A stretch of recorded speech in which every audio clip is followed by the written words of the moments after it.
रामकृष्ण संघ के सन्यासियों का दिव्य जीवन 26वां संस्करण फरवरी 2018 स्वामी भास्करानंद जी द्वारा लिखित एवं ब्रह्मचारी चिदात्म चैतन्य द्वारा अनुवादित। एक अविस्मरणीय सन्यासी स्वामी प्रणवात्मानंद। पवित्र गंगा नदी और बंगाल की खाड़ी के संगम स्थल को गंगा सागर कहा जाता है। यह भारत का बहुत पवित्र स्थल है। वर्ष में एक बार शीत ऋतु में एक शुभ दिन वहां पर विशाल मेला लगता है। भारत में इसे गंगा सागर मेला कहते हैं। संपूर्ण भारत वर्ष से लाखों तीर्थ यात्री संगम स्थल में डुबकी लगाने के लिए गंगा सागर मेले में आते हैं। लोग इस दृढ़ विश्वास श्रद्धा से आते हैं कि यहाँ स्नान करने से वे निष्पाप और जन्म मृत्यु के चक्र से मुक्त हो जाएंगे। तीर्थ यात्रियों और पवित्र स्त्री पुरुषों के अतिरिक्त अनेक व्यापारी भी विविध प्रकार के वस्तुएं बेचने के लिए वहां आते हैं। इसके सिवाय कुछ धोखेबाज एवं धूर्त व्यक्ति इन सरल और भोले भाले तीर्थ यात्रियों को ठगने के लिए आते हैं। हिंदू परंपरानुसार ब्राह्मण को दूध देने वाली गाय का दान करने से बहुत पुण्य मिलता है। कई वर्ष पहले ब्राह्मण जैसा जनेऊ पहने एक धूर्त मेले में आया। वह अपना एक सहयोगी और एक दूध देने वाली गाय को भी अपने साथ लाया था। उसका सहयोगी उच्च स्वर से आने जाने वाले सभी तीर्थ यात्रियों को संबोधित कर चिल्ला रहा था, मित्रों, पुण्य कमाने और स्वर्ग जाने का ऐसा अवसर हाथ से न जाने दे। कृपया इस गाय को खरीदकर इन पूज्य ब्राह्मण को दान करें। इस गाय का मूल्य केवल 5 रुपए है। साधारणतः अच्छी दूध देने वाली गाय का मूल्य उस समय कम से कम 200 रुपए था।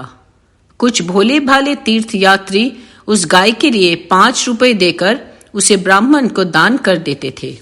वही गाय पुनः अन्य तीर्थ यात्रियों को बेच दी जाती और दान पत्र में पुनः ब्राह्मण को मिल जाती। इस प्रकार वह धूर्त तेजी से रुपए कमा रहा था। एक सन्यासी दूर से इस घटना को देख रहे थे और उन्होंने उस धूर्त को सबक सिखाना चाहा। उन्होंने अपने एक सहयोगी को गाय खरीदने के लिए कहा। उसके बाद वे गाय को अपने पीछे पीछे खींचते शीघ्रता से आगे चलने लगे। धूर्त इस विपरीत प्रकार की घटना से भयभीत हो गया। उसका सहयोगी सन्यासी के पीछे दौड़ा और चिल्लाया, महाराज, आप क्यों गाय को साथ लेकर चले जा रहे हैं? क्या आप गाय ब्राह्मण को दान करना नहीं चाहते? क्या आप पुण्य कमाना और स्वर्ग जाना नहीं चाहते? सन्यासी ने हंसते हुए उत्तर दिया, नहीं, मैं पुण्य कमाना और स्वर्ग जाना नहीं चाहता। मैं इस गाय को किसी को दान देना भी नहीं चाहता। मुझे ही इस गाय की आवश्यकता है। इसी बीच ब्राह्मण दौड़ता हुआ आया और सन्यासी से दुख पूर्वक कहा, महाराज, मुझे क्षमा कर दीजिए। मैं ब्राह्मण हूं, यद्यपि मेरा व्यवहार ब्राह्मण के जैसा नहीं है। मैं बहुत ही निर्धन हूं और मेरी जीविका का यही एकमात्र साधन है। मैं निकट के गांव में रहता हूं। मेले के समय मैं इस गलत ढंग से तीर्थ यात्रियों से कुछ रुपए कमाता हूं। इस प्रकार मैं अपने परिवार का भरण पोषण करता हूं। इस गाय को मत ले जाइए, मेरे पास यही एक गाय है। सन्यासी को निर्धन ब्राह्मण के प्रति दया आ गई। उन्होंने उसकी गाय वापस कर दी। वे श्री रामकृष्ण संघ के सन्यासी थे। उनका नाम स्वामी प्रणवात्मानंद। 1904 से 1975 उन्हें पशुपति महाराज के नाम से जाना जाता था। जैसा कि उपरोक्त घटना से स्पष्ट है कि महाराज बहुत ही मनोरंजक और विनोदी स्वभाव के थे। वे बड़े दयालु, शुद्ध चित्त और भगवत भक्त थे। सदैव प्रसन्न रहना उनका विशेष गुण था। वे उत्कृष्ट कहानीकार थे। उनकी कहानियां आध्यात्मिक होती थी, लेकिन इतनी मनोरंजक होती थी कि श्रोताओं को हंसते हंसते पेट में दर्द हो जाता था। वे प्रायः हिमालय तथा अन्य स्थानों की अपनी तीर्थ यात्राओं के विषय में वार्तालाप करते थे। वे कई वर्षों तक गांव-गांव में जाकर श्री रामकृष्ण के जीवन एवं उपदेश का चलचित्र दिखाते थे। उनकी बहुत इच्छा थी कि ग्रामीण जनता श्री रामकृष्ण के विषय में जाने और उनके उपदेशों से लाभ उठाए। वे मिट्टी से मूर्ति बनाना बहुत अच्छे ढंग से जानते थे। वे प्रतिवर्ष शिलोंग आश्रम की दुर्गा पूजा के लिए मां दुर्गा की मिट्टी की बहुत सुंदर मूर्ति बनाते थे। प्राचीन परंपरानुसार पूजा के बाद मूर्ति विसर्जन स्थानीय नदी में किया जाता था, इसलिए प्रतिवर्ष नई मूर्ति बनानी पड़ती थी। स्वामी प्रणवात्मानंद महाराज जब तक शरीर से सक्षम थे तब तक प्रतिवर्ष शिलोंग आश्रम में आकर बड़े प्रेम से मां दुर्गा की मूर्ति बनाते थे। महाराज पूजा के लगभग 2 माह पूर्व शिलोंग आश्रम में आ जाते और शनि ठाकुर की सहायता से मूर्ति बनाने लगते। मूर्ति को रंग करने के बाद उसे सुंदर साड़ी पहनाकर आभूषणों से सजाया जाता था। महाराज के निर्देशन में मैं शिलोंग आश्रम के अन्य ब्रह्मचारियों के साथ मूर्ति को सुसज्जित करता था। प्रणवात्मानंद महाराज पूजा अनुष्ठान में दक्ष थे। उन्होंने कुछ ब्रह्मचारियों को मां दुर्गा की विस्तृत पूजा कर प्रशिक्षण दिया था। पूजा लगातार 5 दिनों तक होती थी। वे पूजा में तंत्र धारक होते थे और ब्रह्मचारियों को निर्देश देते रहते थे। हमारे शास्त्र कहते हैं कि जब पुजारी आवाहन मंत्र का उच्चारण करते हैं तब देवता मूर्ति में आविर्भूत हो जाते हैं। प्रत्येक दुर्गा पूजा में प्रणवात्मानंद महाराज यह निश्चित होना चाहते थे कि मां दुर्गा का मूर्ति में आविर्भाव हुआ है। मां दुर्गा की मूर्ति में 10 हाथ होते हैं। पूजा के समय ब्रह्मचारी को इन 10 हाथों में से एक में सुगंधित चंदन युक्त फूल चढ़ाना होता है। स्वामी प्रणवात्मानंद अपने मन में कहते, यदि ब्रह्मचारी मां दुर्गा के उस हाथ में फूल चढ़ाएगा तो मैं समझूंगा कि मां दुर्गा का मूर्ति में आविर्भाव हुआ है। ब्रह्मचारी ठीक उसी हाथ में ही फूल चढ़ाता था।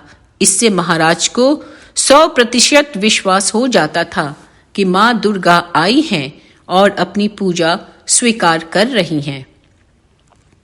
परंपरानुसार उपासक पूजा के अंतिम दिन मां की श्रद्धा से विदाई करते हैं और पुनः अगले वर्ष अपने दिव्य ध्यान से आकर पूजा स्वीकार करने की प्रार्थना करता है।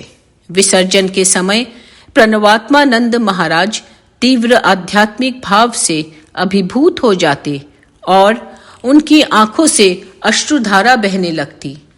एक बालक के समान वे भी नहीं चाहते थे कि उनको छोड़कर मां दुर्गा चली जाएं।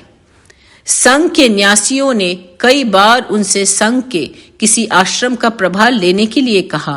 एक बार वे कौंटई आश्रम में अध्यक्ष बनाए गए, लेकिन कुछ वर्षों बाद उन्होंने उस उत्तरदायित्व से मुक्त करने के लिए आग्रह किया, क्योंकि उन्हें लगा कि जन साधारण में श्री रामकृष्ण के संदेशों का प्रचार करना चाहिए।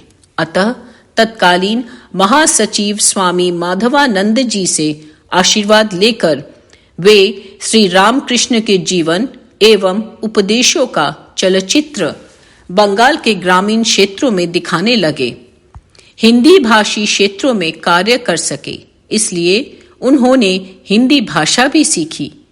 उन्होंने यह कार्य कई वर्ष वृद्ध होने और गठिया से रोगग्रस्त होने तक किया। उसके बाद संघ के न्यासियों ने उन्हें गुवाहाटी आश्रम का अध्यक्ष बना दिया। जब वे गुवाहाटी में थे तब एक रोचक घटना घटी।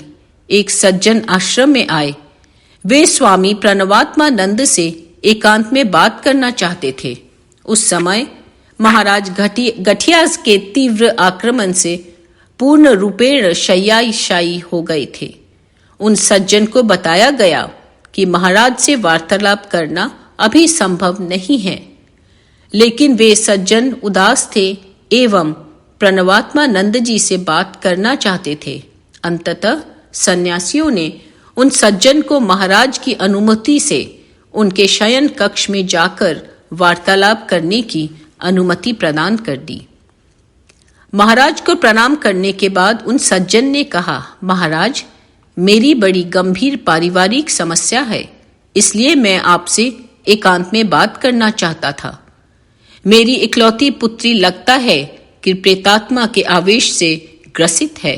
यद्यपि मैंने ऐसी अनेक बातें सुनी थी, लेकिन कभी इस पर विश्वास नहीं किया कि वास्तव में किसी पर प्रेतात्मा का आवेश आ सकता है। लेकिन अब मैं अविश्वास नहीं कर सकता, क्योंकि यह घटना मेरी ही पुत्री के साथ हुई है। जब से उस प्रेतात्मा का आवेश हुआ है, तब से वह बिल्कुल भिन्न व्यक्ति हो गई है। एक दिन उस प्रेतात्मा ने मेरी पत्नी से कहा कि वह उसको स्नान कराए और स्नान के पहले उसके केश में सुगंधित जबा कुसुम का तेल लगाए। जब वह कार्य हो गया तो प्रेतात्मा ने मेरी पत्नी से कहा, हमें दूसरे लोकों में भोग करने की इच्छाएं होती है, लेकिन हम लोग उनकी तृप्ति नहीं कर सकते। नया शरीर मिलने से बहुत अच्छा लग रहा है, क्योंकि मैं अब अपनी इच्छाओं की पूर्ति कर सकती हूँ। प्रेतात्मा प्रतिदिन एक विशेष प्रकार का व्यंजन खाने की मांग करती है, और जब तक हम उसे नहीं दे देते, वह बहुत अशांत और क्रोधित हो जाती है। प्रेतात्मा को समय का अलौकिक ज्ञान है। यदि वह कहती है कि दोपहर 1 बजे मुझे भोजन देना, और हम आधा घंटा पूर्व भोजन ले जाते हैं, तो वह कहती, भोजन अभी क्यों लाए हो? अभी केवल 12:30 बजे हैं, भोजन वापस ले जाओ। मैं 1 बजे से पूर्व नहीं खाऊंगी। कमरे में कोई घड़ी नहीं है, फिर भी प्रेतात्मा को सही समय का ज्ञान है। लेकिन महाराज, मेरा आपसे मिलने का मुख्य कारण यह है कि वह प्रेतात्मा बार बार कहती है, मुझे बेलूड़ मठ ले चलो। लगता है कि प्रेतात्मा को बेलूड़ मठ से प्रेम है, इसलिए हमने सोचा है कि आप रामकृष्ण संघ के एक सन्यासी हैं। कदाचित वह आपकी बात मान जाए और मेरी पुत्री को छोड़ दे। स्वामी प्रणवात्मानंद उनके प्रति दयार्द्र हो गए। पैरों के भयानक दर्द, जिससे उनको अस्थायी रूप से अपंग जैसा बना दिया था, इसके बावजूद वे उस सज्जन के घर जाने के लिए सहमत हो गए। महाराज को कुछ सन्यासियों ने मिलकर शैया से उठाया और गाड़ी में बिठाया। जब महाराज उस सज्जन के घर पहुंचे, तो उन्होंने महाराज को प्रेतात्माग्रस्त लड़की के कमरे में ले जाकर बैठने में सहायता की। जैसे ही उस लड़की ने महाराज को देखा, उसने महाराज से कहा, मुझे बेलूड़ मठ ले चलिए, मैं वहां रहना चाहती हूँ। प्रणवात्मानंद जी ने कहा, बेलूड़ मठ में केवल सन्यासी रहते हैं, तुम लड़की हो, तुम वहां नहीं रह सकती। लड़की ने एक छोटे बच्चे जैसा कहा, यदि वे लोग मुझे वहां नहीं रहने देंगे, तो मैं गंगा नदी में कूद जाऊंगी। प्रेतात्मा को कैसे ज्ञात हुआ कि बेलूड़ मठ गंगा नदी के तट पर है, इसकी व्याख्या करना कठिन है। तत्पश्चात सन्यासीगण मुझे जल से बाहर निकालेंगे और मुझे मठ में रहने देंगे। स्वामी प्रणवात्मानंद ने कहा, क्षमा करो, ऐसा करना उचित नहीं होगा। मठ केवल सन्यासियों के लिए है, वहां कोई लड़की नहीं रह सकती। महाराज ने आगे कहा, तुम इस लड़की को क्यों नहीं छोड़ देती? मैं तुम्हें वचन देता हूं कि मैं तुम्हारी मुक्ति के लिए श्री रामकृष्ण से प्रार्थना करूंगा। इसके पश्चात प्रेतात्मा ने कहा कि वह लड़की को कुछ दिनों के बाद एक निश्चित दिन छोड़ देगी। इसके बाद प्रणवात्मानंद जी आश्रम वापस आ गए। परवर्ती काल में उनको उस सज्जन से ज्ञात हुआ कि प्रेतात्मा ने अपने वचनानुसार उस विशेष दिन पर लड़की को छोड़ दिया। लड़की को जब से प्रेतात्मा ने पकड़ा था, उस समय से जो कुछ भी हुआ था, उसका उस लड़की को कुछ भी स्मरण नहीं था। मैंने उपरोक्त घटना स्वयं स्वामी प्रणवात्मानंद जी महाराज से सुनी थी। रामकृष्ण संघ ने मुझे अमेरिका के सिएटल आश्रम में सेवा करने के लिए भेजा। प्रणवात्मानंद महाराज ने मुझे कुछ पत्र लिखकर वहां भेजे थे। उन्होंने अपने अंतिम पत्र को बड़े विनोदी ढंग से लिखा था। अब मैंने इस संसार से अपने बचने का मार्ग ढूंढ लिया है। एक दिन मैं अपने चिकित्सक से जांच कराने के लिए गया हुआ था। उसने कहा कि मेरी आधा हृदय चला गया है। कुछ महीनों बाद मुझे समाचार मिला कि उनको अचानक हृदयाघात हुआ, हार्ट अटैक, और वे चल बसे। महाराज को मैं अच्छी तरह जानता था और मैं यह दृढ़तापूर्वक कह सकता हूं कि वे अवश्य ही अपने मुख पर प्रसन्नता लिए हुए इस संसार से गए होंगे। जय ठाकुर।